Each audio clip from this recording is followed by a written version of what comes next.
இந்த படத்துல ஒண்ணும் இல்ல அப்படின்னு தெரியும். இருந்தாலும் உள்ள வந்து உட்காந்து பாக்குறோம்னாக்கா ஒண்ணுலயும் தெரிஞ்சுதான் பாக்குறோம். ஆனா சுத்தமா ஒண்ணுமே இல்லாம இருக்கும்னு நினைச்சு கூட பாக்கல. அப்படி இருக்கு படம். என்ன சொல்ல வராங்கன்னாக்கா, அதாவது படத்தோட கான்செப்ட் படி ஒரு பெரிய கோடீஸ்வரன். அந்த கோடீஸ்வரனுக்கு பினாமியாக நம்ம தனுஷ் அவர்களை கொண்டு வராங்க. ஒரு 4 பிச்சைக்காரங்க. அதுல தனுஷும் ஒருத்தர். வேலை முடிஞ்சதுக்கு அப்புறம் போட்டு தள்ளுறாங்க. தனுஷ் மட்டும் எஸ்கேப் ஆயிடுறாப்ல. சரி ஓகே, எஸ்கேப் ஆற வரைக்கும் அது வரைக்கும் நல்லா தான் போயிட்டு இருக்கு படம். ஓரளவுக்கு பரவாயில்ல. எஸ்கேப் ஆன தனுஷை போய் புடிச்சு வருவாங்கனாக்கா, கிளைமேக்ஸ் வரைக்கும் பிடிக்கிறாங்க. கதை எங்கெங்கயோ டிராவல் ஆகுது. கடைசியில அந்த 4 பிச்சைக்காரங்கள இன்னும் ஒரு பொண்ணு ஒண்ணு இருக்கும். அந்த பொண்ணுக்கு ஒரு குழந்தைன்றாங்க. அந்த குழந்தைய கொண்டு வந்து குபேரான்னு பேர் வைக்கிறாங்க. அது இந்த படத்தை தனுஷ் என்ன சொல்றாருனாக்கா, பிச்சைக்காரனா வாழ்றது எவ்வளவு கஷ்டம் தெரியுமா? ஒரு நாள் பிச்சைக்காரனா வாழ்ந்து பாரு அப்படிங்கிறாரு. அதே தனுஷ் கிட்ட நான் என்ன சொல்றேன்னாக்கா, ஒரு நாள் எங்க வாழ்க்கையை வாழ்ந்து பாரு, இந்த படத்தை வந்து உட்காந்து பாரு, அதை விட எவ்வளவு கஷ்டமான விஷயம் தெரியும் அப்படின்ற மாதிரி இருக்கு இந்த படம். ரொம்ப மோசம் உண்மையிலேயே. தூங்கி வந்து ஃப்ரெஷ்ஷா வரனா பாத்துங்க, அந்த அளவுக்கு தூங்க வச்சிருக்கு இந்த படம். ரொம்ப வசதியா உண்மையிலேயே. இந்த படத்தை பாக்குறதுக்கு சும்மாவே இருக்கலாம், அப்படி இருக்கு இந்த படம். ராஷ்மிகா மந்தனா எதுக்கு வருதுன்னு தெரியல. ஊர்ல எல்லாரும் தான் கஷ்டப்படுறோம். எங்களுக்கு எல்லாம் ராஷ்மிகா மந்தனா வரமாட்டேங்குது, தனுஷுக்கு மட்டும் வருது. அது எப்படின்னு தெரியல. நாகார்ஜுனா அவரையும் இந்த படத்துல சும்படிக்கு தான் விட்டுருக்காங்க. எதையுமே சொல்லிக்கிற மாதிரி இல்லையா. ரொம்ப ஒஸ்ட் படம். எதையுமே ஒரு நேர்கோட்டில் போகாம ரொம்ப தலைவலியா இருக்கு. ஒஸ்ட் படம். படம் வந்து ட்ரைலர் பார்க்கும் போது ஒன்றும் இல்லை அப்படின்னு. பட் ஆனா எல்லா படத்தையும் நம்ம ட்ரைலர் வச்சு டிசைட் பண்ண முடியாது. உள்ள வேற மாதிரி இருக்கும். சரி, நல்ல டேரக்டர்ன்றாங்க சேகர் கமலா. சரி ஓகே, ஏதோ இருக்கும்னு நினைச்சு உள்ள போய் உட்காந்து பார்த்தோம். ட்ரைலரை விட ஒஸ்டா இருக்கு படம். ரொம்ப கேவலமா இருக்கு படம். இது எதுக்கே 3 மணி நேரம் எடுத்தீங்கிற மாதிரி இருக்கு. இப்ப இன்டர்வலுக்கு முன்னாடி தனுஷ் தப்பிச்சு போறாரு. அதுக்கு அடுத்து ஏதாவது ஒரு ட்விஸ்ட் வச்சிருக்கணும். தனுஷ் வந்து இவங்களுக்கு அகைன்ஸ்டா இருக்காரு, ஏதோ ஒரு விஷயம் தெரியுதுன்னு. எதுவுமே இல்லாம போறாரு வராரு, ஒரு வீட்டுக்குள்ள போறாரு, பணத்தை கட்டுக்கிட்டா எடுக்கிறாரு. ஒரு கார்பரேட் வில்லன் இருப்பாரு, அவர் வீட்டுல வந்து அவர் வீட்டு வாசல்ல வந்து பணத்தை கொட்டுறாரு. குப்பை வண்டியில கொற்றவரி ஒரு தப்பிச்சு போயிடறாப்புல. யாரும் கண்டுபிடிக்க மாட்டாங்க. நிறைய லாஜிக் மிஸ்டேக். மூளையை கைட்டி வீட்டுல வச்சுட்டு வந்தீங்கன்னா கூட உங்களுக்கு இந்த படம் உங்களை சாவடிக்கும். அந்த மாதிரியான படம் தான் இது. ரொம்ப வசதியா படம் உண்மையிலேயே. படத்துல இருந்து போய் வா சாங் நல்லா இருந்துச்சு. ஒரு தியேட்டர் வைபா இருந்துச்சு. அவ்வளவு தவிர மத்தபடி சொல்லிக்கிறதுக்கு ஒண்ணும் கிடையாது. படத்துல மியூசிக் வந்து டிஎஸ்பி ஓரளவுக்கு நல்லா தான் கொடுத்துருக்காரு. படத்தை உட்காந்து பார்க்க முடியல. அதுதான் ஒரே ஒரு மைனஸா போச்சு. நாகார்ஜுன ஆக்டிங் பொறுத்த வரைக்கும் நல்லா தான் பண்ணிருக்காங்க. தனுஷ் வந்து பிச்சைக்காரன்ற ஃபீல் எங்களுக்கு வரல. ஃபர்ஸ்ட் ஃப்ரேம்ல பிச்சைக்காரனா காட்டுறாங்களே தவிர, அதுக்கப்புறம் ஒரு லுக் எல்லாம் மாத்தினதால எங்களுக்கு ஒரு பிச்சைக்காரனா தெரியல. படம் பார்க்க வந்து எங்களை தான் பார்க்கும்போது எங்களுக்கு பிச்சைக்கார மாதிரி தெரியுதா என்னன்னு தெரியல. ரொம்ப மோசமையா படம் உண்மையிலேயே. எந்த ஆர்டிஸ்டுக்குமே ப்ராப்பரான ஒரு ரோல் இல்ல. நாகார்ஜுனா வந்து பாத்தீங்கன்னா வாயிலேயே சொல்றாங்க, அவர் ஜெயில இருக்காரு, எதுக்கு போனாருன்னு வாயில சொல்றாரு. ஒரு ப்ராப்பரான ஒரு ஸ்டோரி, அவருக்கு பேக் ஸ்டோரி கிடையாது. அந்த மாதிரி எல்லாத்தையும் அப்படியே ஒப்பிடுச்சு. நாங்க என்ன சொன்னாக்கா, இந்த மாதிரி வாயிலே சொல்றாங்கன்னாக்கா படம் வேற லெவல்ல போகுது போல. அந்த அளவுக்கு ஸ்டோரி பயங்கரமா உண்மை. தனுஷ தேர்றேன் இவ்வளவு பெருசா இழுத்ததுக்கு நாகார்ஜுனாக்கு ஒரு 1/2 மணி நேரம் வச்சிருக்கலாமேன்ற மாதிரி தோணுச்சு. எதுவுமே ப்ராப்பரா இல்ல. டைரக்ஷன் ஒஸ்டா இருந்துச்சு. ரொம்ப ஒஸ்ட் படம். எக்ஸ்பெக்டேஷன் வைக்காம வந்தா கூட உங்களுக்கு ஏமாற்றம் தான் இந்த படம். அவ்வளவு மோசமான ஒரு படம் இது உண்மையிலேயே. பெரிய பண விஷயத்த சொல்லி வந்து படத்தை வந்து முடிக்கிறாங்க. பட் அதை விட ஒரு 10 மடங்கு 100 மடங்கான பண விஷயம் வந்து படத்துல சுத்திட்டு இருக்கு. அப்படி இருக்கும்போது இது ஒரு சின்ன விஷயத்த வச்சு முடிச்சது வந்து ஆடியன்ஸ்க்கு ஒரு பெரிய ஒரு ஏமாற்றம். பட் இந்த படத்துல மெனக்கடல் அந்த எந்த அளவுக்கு அவங்க கஷ்டப்பட்டு எடுத்தாங்க. படம் பயங்கர பிரம்மாண்டமா இருக்கு. பயங்கர ரிச்சா காமிச்சிருக்காங்க. குப்பமேட்டு போனா உண்மையிலேயே குப்பமேட்டுல போய் எடுத்திருக்காங்க. அந்த மாதிரி நிறைய விஷயங்கள் அந்த படத்துல வந்து மெனக்கட்டு பண்ணிருக்காங்க. தனுஷோட ஆக்டிங் உண்மையிலேயே ரொம்ப சூப்பர். ஒரு பிசான நடிக்கிறது ஒரு பெரிய விஷயம். அந்த கெட்டப்ல நடிக்கும் போது அந்த கெட்டப்பை விட்டுட்டு அவர் ஹேண்ட்ஸமா கோட் ஷூட் எல்லாம் போட்டுட்டு பட் ஸ்டில் அவர் வந்து பிச்சைக்காரன் தான் அப்படிங்கிறது வந்து ரொம்ப சூப்பரா நடிச்சு காமிச்சிருந்தாரு இந்த படத்துல. நாகார்ஜுனா வந்து ஏன் சீனியர் ஆக்டருங்கிறது இந்த படத்துல ப்ரூவ் பண்றாரு. செம்ம சூப்பரான ஆக்டிங். வாய்ப்பே எல்லாம் செம்மையா நடிச்சிருக்காரு. அவர் கேரக்டர்ல பாத்தீங்கன்னா ஒரு positive shade, negative shade, grey shades நிறைய இருக்கு. எல்லாமே வந்து சூப்பரா வந்து கேரி ஃபார்வர்ட் பண்ணிட்டாரு. ராஷ்மி ஆக்டிங் இன்னும் கொஞ்சம் பெட்டரா எதிர்பார்த்தேன், அந்த அளவுக்கு இல்ல. பட் ராஷ்மிகாவும் தனுஷ்க்கு இடையில ஆன சீக்வன்ஸ் வந்து ஆடியன்ஸுக்கு போர் அடிக்காம லேக் அடிக்காம நல்லா இன்ட்ரெஸ்டிங்கா வந்து போகுது. டிஎஸ்பியோட மியூசிக் வந்து இந்த படத்துக்கு கொஞ்சம் தெலுங்கு வாட கொடுக்குது.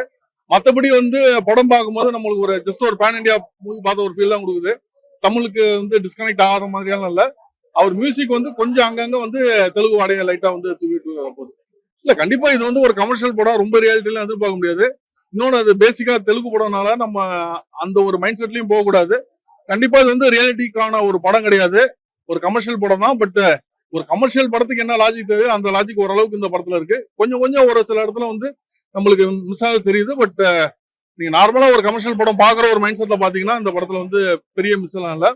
ஒரு ஆவரேஜ் படம், ஒன் டைம் வாட்சபிள். பட் படத்துல லாக் இருக்கு, அவ்வளவுதான். ட்ரெய்லர்லயே சொல்லிட்டாங்க படம் இந்த மாதிரி தான், நீங்க ரொம்ப கமர்ஷியலா எக்ஸ்பெக்ட் பண்ணாதீங்கன்னு. பட் என்னன்னா ட்ரெய்லர்ல உங்களுக்கு ஒரு 2 நிமிஷம் கொடுத்த அந்த விஷயத்த தான் அப்படியே ஃபுல்லா ஒரு 3 ஹவர் கொடுத்துருக்காங்க.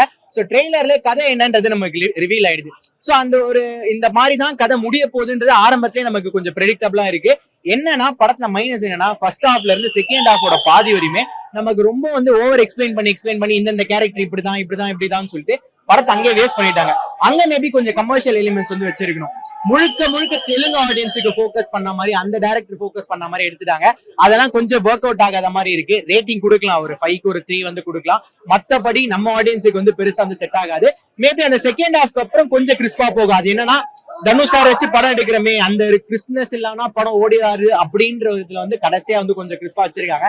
மத்தபடி வந்து ஒரு டிசப்பாயிண்டிங்கா தான் இருக்கு படம்னு சொல்லணும். வேற ஒண்ணு ராஷ்மிகா வந்து இந்த இதுல அவங்களே எஃபோர்ட் போட்டிருக்காங்க. என்னன்னா தனுஷ் சார் ராஷ்மிகா எங்க வராங்களோ அங்கெல்லாம் கொஞ்சம் ஓரளவுக்கு எங்கேஜிங்கா போகும். மத்தபடி வந்து நாகார்ஜுன சார் எல்லாம் வேஸ்ட் பண்ணிட்டாங்க. ஏன்னா நீங்க நாகார்ஜுனா சார் மாதிரி ஒரு பெரிய வெயிட்டான ஒரு பெரிய ஹீரோ ஒரு வில்லன் மாதிரியான கேரக்டர் எடுத்துட்டு வந்து இங்க அவரை பிளாக்மெயில் பண்ணுவாங்க வில்லன்.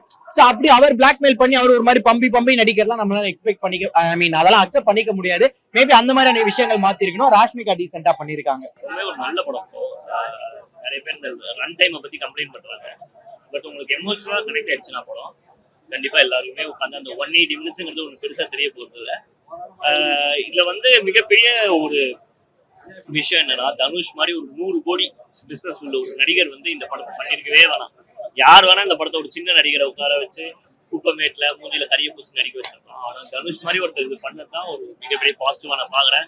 அண்ட் அவர் டெடிகேஷனுக்காகவும் அவர் மேல ஒரு நிறைய ஹேட்டட் இருக்குல்ல அதை உடைச்சு இந்த மாதிரி ஒரு படம் பண்ணியிருக்காரு. எல்லாருமே ஒரு தமிழ் ஸ்டார் வந்து தெலுங்குல போய் ஒரு மிகப்பெரிய வெற்றியை கொடுக்கணுங்கிறதுக்காகவே சப்போர்ட் பண்ணணும்னு நான் கேட்டேன். நம்ம சொல்ல வேணாம் தனுஷ் சார் பர்ஃபார்மன்ஸ் அப்படி ஒரு வெர்சடைல் கிங். அவரு தெலுங்குலயும் வந்து வெர்சடைலா பர்ஃபார்ம் பண்ணியிருக்காரு.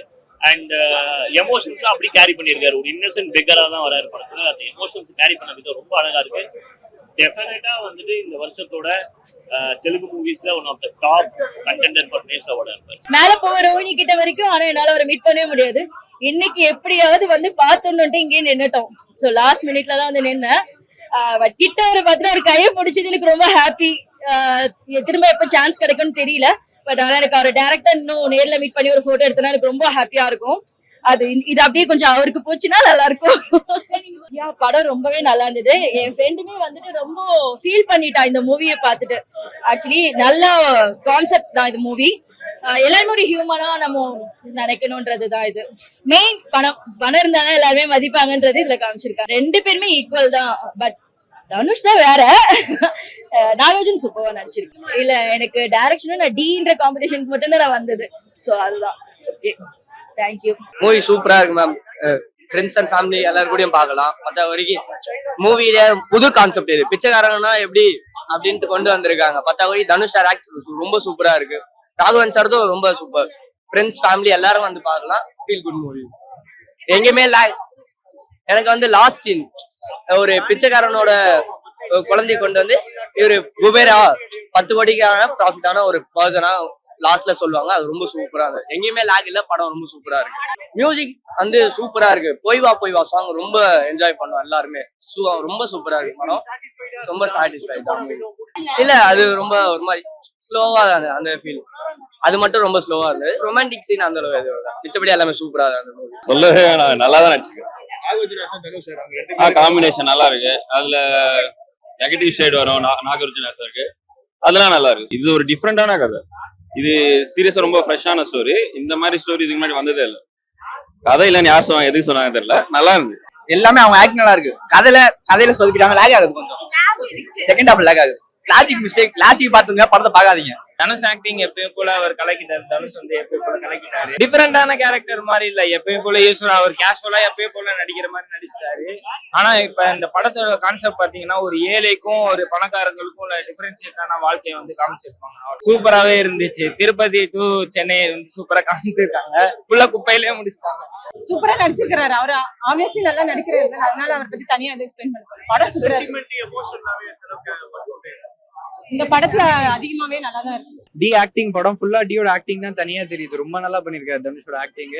நாகார்ஜுனா அவரோட பர்ஃபார்மன்ஸ் அவரோட ஆக்டிங்கும் ரொம்ப நல்லா இருக்கு. அதே மாதிரி யாஷ்மிக் ஆக்டிங் எல்லாமே நல்லா இருக்கு. தனுஷ் கூட ஆக்ட் பண்ணிருப்பாங்க ஒரு 3 ஜூனியர் ஆர்டிஸ்ட். அவரும் ரொம்ப நல்லா பண்ணிருக்காங்க. மூவி ரொம்ப நல்லா இருக்கு. தனுஷ் ஃபேன். தனுஷ் இப்பதான் நம்ம ஃபர்ஸ்ட் டைம் பாக்குறோம். அவருக்காகவே மூவி வந்தேன். நல்லா இருந்துச்சு. அக்கா படம் நல்லா இருந்துச்சுக்கா. சூப்பரா இருந்துச்சுக்கா. சூப்பரா இருந்துச்சு. ஆனா என்ன ஒரு இது போனதுக்கு ஒரு கிசு இல்ல. அதுதான் நமக்கு கொஞ்சம் வருத்தம். ஆனா அவர் நடிப்பு சூப்பர். மஜா ஃபேமிலியா பார்க்கலாம். ரெண்டுமே ஃபர்ஸ்ட் ஹாஃப் பார்ட் 2 எல்லாம் இல்ல. ஃபர்ஸ்ட் ஹாஃப் செகண்ட் ஹாஃப் ரெண்டுமே சூப்பரா தான் இருக்கு. நாகார்ஜுனா நல்லா வச்சிருக்காங்க. தனுஷும் பயங்கரமா செமையா நடிச்சிருக்காரு. வேற லெவலுக்கு எத்தனை வாட்டினா பாக்கலாங்க. சரி ட்விஸ்ட் மேல ட்விஸ்டுக்கா எதிரே பாக்கல. ஏதோ நச்சு வந்து வச்சு செஞ்சுட்டாங்க. அந்த மாதிரி வேற லெவல். அவரை வச்சுக்க முடியாது. நடிப்பு அசுரன் அவரு. அவர்கிட்ட எவருமே மோத முடியாது. யாருங்க இவரு? யாரு தலைவன்? கொண்டு கலங்க வச்சிட்டாருங்க தலைவன். மட்டும் பிளாக் பஸ்டர் தலைவா. நேஷனல் அவார்டு எடுத்து வைக்க சொல்லுங்க. No words. பணக்காரன் ஏழைன்னு சொல்லிட்டு அவர் எதுவும் பிரிச்சு பார்க்கல. படம் வந்து எல்லாமே காமன் தான் சொல்லிட்டு பணம் இருந்து எதுவும் பண்ண முடியாது. எல்லாமே காமன் சொல்லிட்டு பயங்கரமா எடுத்திருக்காரு. படம் ஆக்டிங் பயங்கரமா இருந்துச்சு. ஃபேமிலியோட பார்க்கலாம். சூப்பரா எடுத்து போயிருக்காங்க. நல்லா இருந்துச்சு. சும்மா சூப்பரா போகுது. எப்படி சொல்றது, ஒரு 2 மணி நேரம்னா 2.5 மணி நேரம் 3 நேரம் சூப்பரா உட்காந்து பாக்கலாம். எவ்வளவு நேரம் அவ்வளவு செகண்ட் ஹாஃப்ல லாக் அடிச்சது. அதான் சும்மா மியூசிக்லாம் நல்லா இருந்துச்சு, ஓரளவுக்கு ஆக்டிங் நல்லா இருந்துச்சு. மத்தபடி படம் ஓகே இருந்துச்சு. தனுஷ்க்கு அடுத்த ஆஸ்கர் இந்த படம் தான். எமோஷனலா இருந்தது. எல்லாரும் ஃபேமிலியோட பார்க்கலாம். சூப்பரா இருந்தது.